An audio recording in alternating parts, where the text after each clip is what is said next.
Je pense qu'on est good là. Je pense que c'est bon. Ouah, par contre, ça me nique les yeux, c'est une dinguerie. En mode... Ok. Si la caméra va arrêter de bouger, c'est bon. Ok, je pense qu'on est bon. Salut tout le monde. J'ai ma caméra juste là-bas en retour. Et je me vois ici aussi. J'ai mon petit micro, mon Blue Yeti. Donc ça va être ma première vidéo. Je suis pas maquillée, je suis pas apprêtée ni rien. Mais en fait, c'est pas le concept de cette vidéo d'être apprêtée ni maquillée. C'est plus une vidéo entre copines pour vous raconter un peu ma vie. Et pour vous donner un peu... pas forcément des conseils. Je suis pas la meilleure pour donner des conseils. Mais plus pour vous dire que vous n'êtes pas seul. Parce qu'il m'est arrivé plein de trucs dans ma vie. Et je pense que c'est important de les raconter. Je pense que... C'est bizarre de me voir là-bas, pardon, excusez-moi. C'est important de raconter tout ça, je pense, parce que la société d'aujourd'hui est très méchante, les gars. Je pense que c'est important aussi que je raconte un peu ce qui m'est arrivé, parce que c'est important que les gens le sachent. Et je pense que beaucoup de filles, surtout, vont se reconnaître à ce que je vais dire. Donc je pense que c'est parti, on peut raconter la story time. Ça va plus être une story time plus qu'autre chose. Ça va pas être très drôle, malheureusement, mais je sais que c'est un cas très commun et très courant, aussi pour faire de la prévention. Je pense que ce serait bien d'éclairer les gens un peu plus par rapport à ce qui se passe, d'être aware. Et comme je dis, ça va être une vidéo un peu chill, donc si vous me voyez, je sais pas, un peu partir dans tous les sens, si vous me voyez fumer, si vous me voyez toucher mon chat, c'est normal, c'est juste, voilà, c'est une vidéo entre copains, entre copines, entre tout le monde, juste pour partager mes petits dossiers, ça va être chill, et puis voilà. Mon histoire, elle commence quand j'étais au collège. Alors, je pense que déjà, il faut faire un petit contexte sur moi. Je m'appelle Chloé, actuellement 19 ans, que je suis en droit international, que je vais probablement arrêter le droit international, parce que c'est beaucoup trop compliqué, fastidieux pour moi, j'arrive pas. Actuellement, dans ma vie, ça va beaucoup mieux. J'ai des copains, des copines, des amis, j'ai des gens qui m'entourent, je suis très bien entourée, j'ai une famille à mes côtés et je pense que c'est important aussi de préciser ça parce que ça a pas toujours été très facile dans ma vie, surtout ce qui s'est passé au collège, donc ça c'est ma plus grosse dinguerie qui s'est passée et je pense que c'est important de dire qu'aujourd'hui je vais mieux et que je me suis un peu séparée de tout ça, même si vous allez comprendre à la fin que ça me suit toujours actuellement et que c'est juste en fait horrible. Voilà. Je vis toujours dans la ville où ça s'est passé actuellement et je prévois de bientôt déménager pour me détacher officiellement de tout ça, mais sachez que c'est encore assez compliqué en fait tout ce qui se passe. J'étais une fille très introvertie, très timide. Je passais mes journées chez moi à jouer aux jeux vidéo et au PC. D'ailleurs, c'est une passion et j'aimerais beaucoup me lancer sur Twitch parce que j'aime beaucoup les jeux vidéo. J'adore ça. Je joue depuis que je suis toute petite.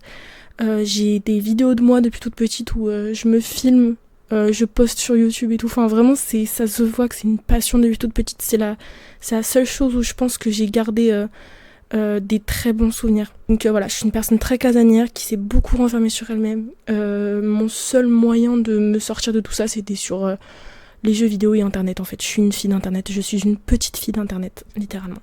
Là, je pense que on a mis le cadre un peu sur comment j'étais à l'époque. La story time. Ça s'est passé au collège, c'était de 5e à 3e. Ce qui s'est passé, c'était officiellement en 3e, mais je pense que c'est important de remettre les bases sur ce qui s'est passé en 5e. Alors en 5e, j'étais très amoureuse d'un garçon qu'on va appeler... Tu sais comment on va l'appeler, Ombre ? Oh. Ok. Grégoire. Ok. J'étais très amoureuse de Grégoire. En fait, il faut savoir que ce Grégoire voulait être avec moi en retour, donc on s'est mis en couple pendant 2 semaines. Et en fait, je me suis séparée de lui. Enfin, je l'ai plutôt largué, en fait. Ça s'est fait très rapidement. Parce que on nous mettait beaucoup la pression sur le fait qu'on devait se montrer publiquement. Et moi, je n'avais pas les codes à l'époque de l'amour. Je savais pas comment on se mettait en couple. Je savais pas comment on embrassait. Je savais pas comment on faisait des câlins. En fait, pour moi, l'amour, c'était vraiment... Il devait y avoir un manuel. Et je ne savais pas comment on faisait. J'avais jamais expérimenté ça. Donc le fait qu'on me mettait la pression pour l'embrasser, lui faire des câlins devant tout le monde publiquement, ça me mettait très très mal à l'aise. Donc j'ai préféré couper direct et le larguer. Il l'a pas très bien pris. parce que j'ai appris plus tard qu'il s'était mis avec moi juste pour mon corps. Parce qu'il faut savoir autre chose aussi. Dans ce collège privé, déjà le cadre de l'école privée était pas nice, mais en plus de ça, j'étais très timide et du coup j'ai préféré arrêter. Et par rapport à du coup tout ce qui est ma réputation au collège, évidemment collège privé fait que t'as une réputation, c'est obligé. École privée égale réputation. Moi j'étais connue pour être la fille un peu bizarre mais qui avait qui était bonne. Donc en fait beaucoup de mecs me parlaient déjà juste pour mon corps et pas forcément pour moi. Ce que je n'avais pas compris à l'époque. Parce que voilà, j'étais une fille très naïve, encore je vous le dis. J'étais très introvertie, je restais chez moi, j'étais une weird girl en fait. Donc je comprenais pas trop ce qui se passait. Et en fait j'étais juste dans le déni, je pense, un mélange de déni et en fait de naïveté. Naïvement, en fait, il m'avait pas dit les vraies raisons pour lesquelles il voulait être avec moi et j'ai compris ça beaucoup plus tard en fait en 3e du coup quand il s'est passé ce qui s'est passé. Dès qu'on s'est séparés, le problème c'est que moi j'étais toujours très amoureuse de lui. En fait, je me suis séparée de lui, mais j'étais toujours très amoureuse. Entre-temps, donc de la 5e à la 3e, il s'est mis en couple avec une fille. C'était très bizarre, c'est-à-dire que leur couple durait 2 semaines et ils se séparaient. 2 semaines après, ils se mettaient en couple. 2 semaines après, ils se séparaient. Et ça pendant 2 ans. De 4e à 3e... je sais pas trop quand ils sont mis en couple, mais c'était un peu après qu'on se soit séparés, donc de mi-5e à fin 3e. C'était très toxique, ça je m'en suis rendu compte aussi après. J'essayais de lui parler de temps en temps, mais je sais pas, c'était assez bizarre. Quand il était séparé, il me parlait, quand il était pas séparé, je n'existais pas en fait, très bizarre. Et je comprenais pas trop pourquoi cette fille restait avec lui, honnêtement. J'ai jamais trop su pourquoi.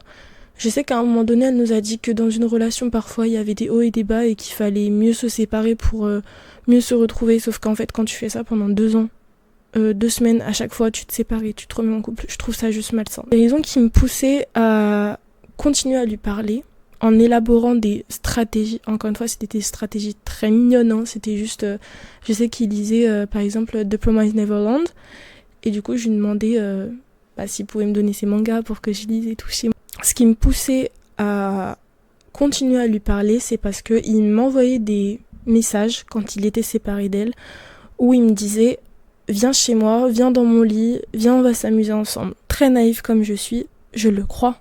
Naïvement, encore une fois, accepter ce sort parce que j'ai été très amoureuse. Et parfois on peut pas expliquer des choses. Mais à l'époque, j'étais petite, j'étais naïve, j'étais désespérée. Je m'aimais pas à cause de la réputation qu'on me donnait. Et j'avais des potes, mais de chier, des potes de merde, vraiment. Donc en fait, en 3e, comme j'étais très amoureuse de cette personne, mais qu'elle ne m'aimait pas en retour, ou qu'elle ne m'aimait qu'une fois sur 2, j'ai commencé à développer de gros complexes et des gros manques de confiance en moi. Quelqu'un d'autre, donc un autre garçon qu'on va appeler Bertrand. Donc Bertrand, c'était quelqu'un qui avait une réputation de mec riche dans cette école, qui était pas forcément aimé parce qu'il avait eu des problèmes avec des filles. Je m'intéressais pas trop aux histoires parce que j'étais pas forcément très incluse, donc j'avais pas connaissance de ces histoires à l'époque. Il m'a rapidement contacté et on a vite commencé à parler en fait ensemble, jusqu'à ce que je comprenne qu'il voulait des photos. Ce que j'ai malheureusement accepté parce que j'étais très triste à cette époque. J'étais vraiment pas bien avec tout ce qui se passait. Donc malheureusement, j'ai commencé à faire des photos à un très jeune âge. Et je lui ai envoyé. Il me mettait constamment en confiance. Il me complimentait constamment sur mon corps, sur comment j'étais, la manière dont je lui donnais de l'attention aussi. En fait, on se donnait de l'attention mutuellement. Donc j'avais vraiment cette confiance envers lui et il l'avait aussi envers moi. Et ça me faisait oublier un peu le chagrin d'amour que j'avais avec Grégoire. Entre-temps, je vais raconter aussi un peu le parcours amical que j'ai eu avec donc mes 2 anciennes meilleures amies. Une de mes meilleures amies était aussi amoureuse de Grégoire. Donc elle me le faisait ressentir qu'elle appréciait pas le fait que je passe du temps avec lui et que je sois plus aimée de Grégoire que elle. En fait, à partir du moment où quand elle pleure sur mon dos pour me dire qu'elle est amoureuse de mon ex et que c'est moi qui dois la réconforter, je pense qu'il y a un petit problème. Mais bon, c'est pas grave. On va dire que c'est pas grave. Ma deuxième meilleure amie s'en pétait un rein, littéralement, enfin voilà. Tout cet environnement-là fait que Bertrand m'aidait en fait émotionnellement à aller mieux et à me soutenir en fait dans cette merde qu'il y avait de troisième, parce que aussi familialement ça allait pas, les notes ça allait pas du tout, j'étais persuadée que j'allais pas avoir mon brevet, enfin voilà. Je me rendais pas compte en fait de ce que je faisais. Honnêtement, je pense qu'on se rend pas compte à quel point j'ai été naïve, c'est-à-dire que pour moi envoyer des photos c'était de la confiance pure et je pensais pas que quelqu'un de mal intentionné par exemple pouvait envoyer des photos à quelqu'un d'autre de ce que je pouvais envoyer. Je sais pas si vous voyez ce que je veux dire. Petit à petit, l'année passe et on se retrouve à quelques jours du brevet. Cette personne-là, je lui envoie une photo. Il me dit bah écoute, t'es magnifique sur cette photo, est-ce que je peux l'enregistrer s'il te plaît? Il avait jamais enregistré de photo, mais là maintenant il me le demande. Et comme j'avais très confiance en lui, je lui ai dit bah vas-y poto, vas-y enregistre, y a pas de souci. Je voyais pas de mal en fait qu'il enregistre cette photo. Pour moi je me suis dit bon bah s'il veut la contempler chez lui, y a pas de souci, tu vois, il fait ce qu'il veut. On arrive vraiment à la veille du brevet. On commence à recevoir quelques messages de ses copains, donc des copains de Bertrand, me faisant comprendre qu'il y a quelque chose qui allait pas. Cette personne avait montré ses photos à ses potes et que ses potes sont venus me quémander des photos aussi. En fait, j'étais devenue la banque populaire des photos, quoi. Enfin bref. Et vous allez comprendre après que ça m'a traumatisée, littéralement. Passe le premier jour du brevet, j'arrive. Et donc là, il faut bien comprendre. Mon école, donc elle était sur plusieurs étages et il y avait le dernier étage où c'était l'étage donc des examens du brevet. Et donc c'était un long couloir avec toutes les classes, donc voilà, le couloir faisait à peu près ça. Et de part et d'autre des couloirs avaient les entrées des classes. Et en fait, tout le monde était donc à la sortie des classes, donc tout le monde était dans le couloir en gros. J'arrive, je monte l'escalier jusqu'à ce couloir, je rentre dans le couloir, et là, la scène d'horreur. Je peux pas vous décrire à quel point j'avais envie de pleurer. J'étais traumatisée de ce qui s'est passé. Dès que je rentre dans ce couloir, tout le monde se tait, tout le monde me regarde de haut en bas et tout le monde commence à rigoler et à se foutre de ma gueule et à parler en messe basse. Je comprenais pas, mais je comprenais. Vous voyez ce que je veux dire?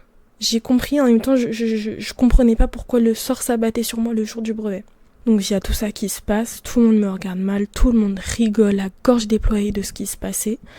Et je vois mes deux meilleures amies devant moi. Donc moi je passe comme ça, elle passe comme ça. Je les vois, je les souris, elles me regardent comme ça de haut en bas, et elles rigolent. Et elles partent.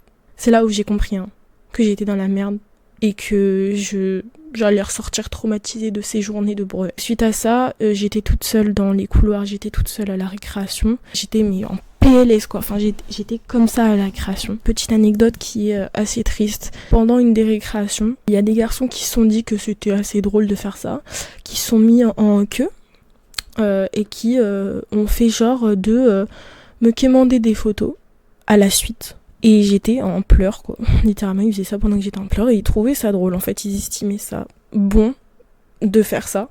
En fait je sais pas si c'est à l'époque, si c'était normal de faire ça, si ça l'est toujours, mais j'arrive pas à comprendre comment des enfants, faut bien comprendre que j'avais 14-15 ans à l'époque, j'ai une part de responsabilité, mais je peux pas comprendre comment des gens peuvent se dire que c'est normal de faire ça. Presque personne, ne m'a aidé. Les professeurs, ça servait à rien d'en parler, professeurs. Non, on était en école privée, donc forcément si je disais que j'avais fait des photos, vous imaginez bien que ça allait me faire virer de l'école. Et j'ai appris que Bertrand avait posté les photos, que Grégoire parlait sur moi en mal, qu'il alimentait la réputation que j'avais. Donc les deux se sont en fait aidés mutuellement. Suite à ça, j'ai changé de lycée. Je suis allée dans un lycée de ma ville, mais évidemment cette réputation m'a suivie.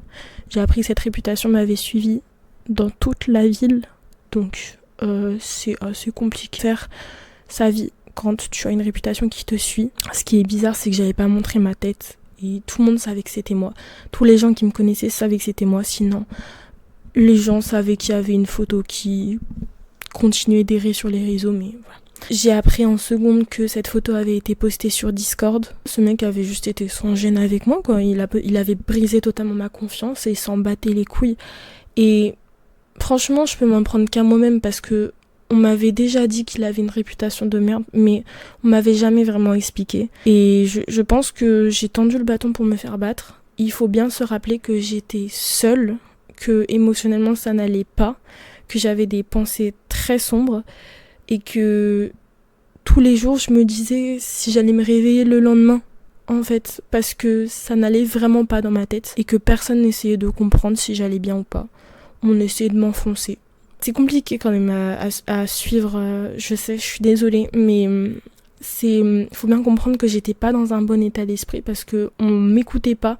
Et quand on m'écoutait, on me disait bon, ça va aller plus tard. Voilà, fais tes études et puis ça ira mieux.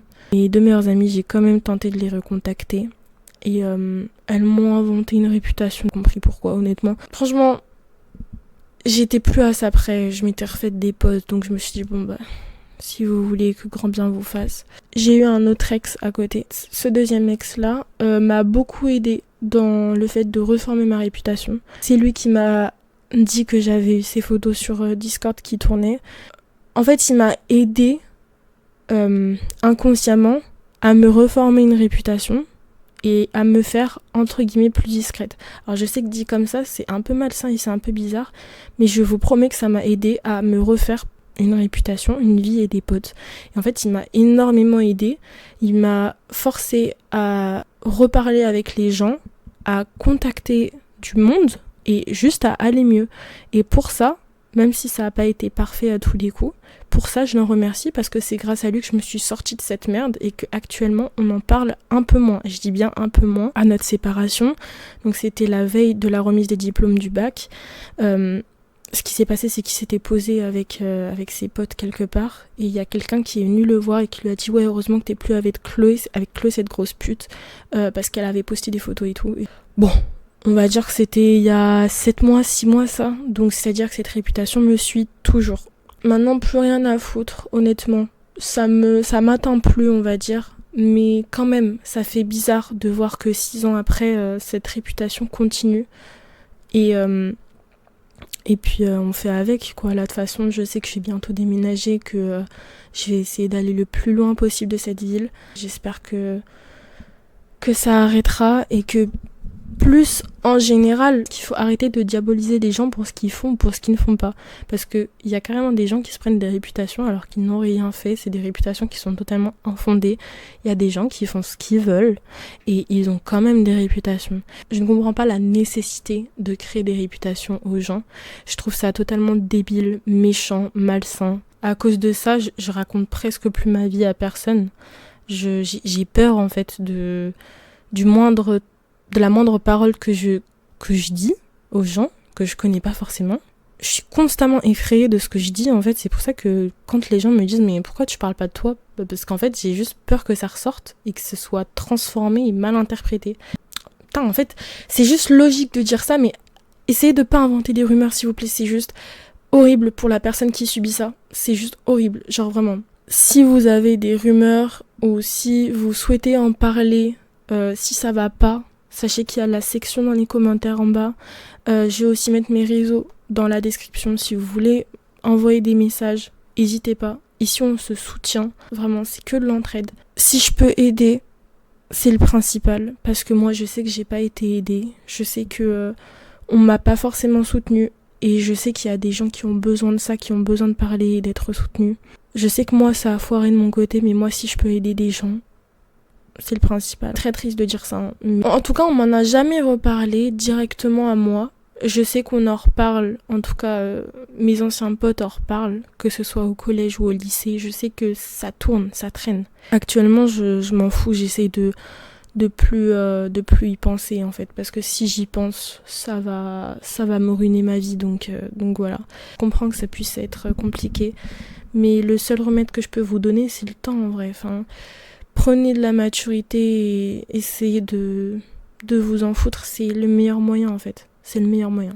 Il est 15h22, j'ai parlé un tas. Je vous ai foutu un tunnel de 30 minutes au moins, je pense. Donc Je pense que c'est bon. Je pense que j'ai un peu tout dit. Mon petit chat là-bas, qui est en train de dormir. Et oh, elle est très mignonne. Vous inquiétez pas, ça ira mieux.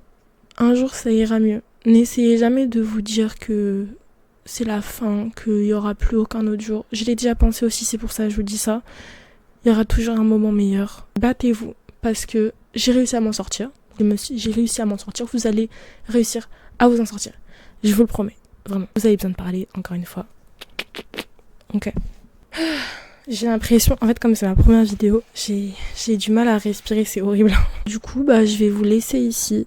Et puis, je suis très contente d'avoir filmé cette vidéo parce que je voulais la tourner depuis très longtemps. Et je suis enfin prête pour en parler. Merci de m'écouter, en fait, d'une manière. Donc, voilà, je vais vous laisser ici. Et puis, je vous fais des gros bisous. Et puis, bisous!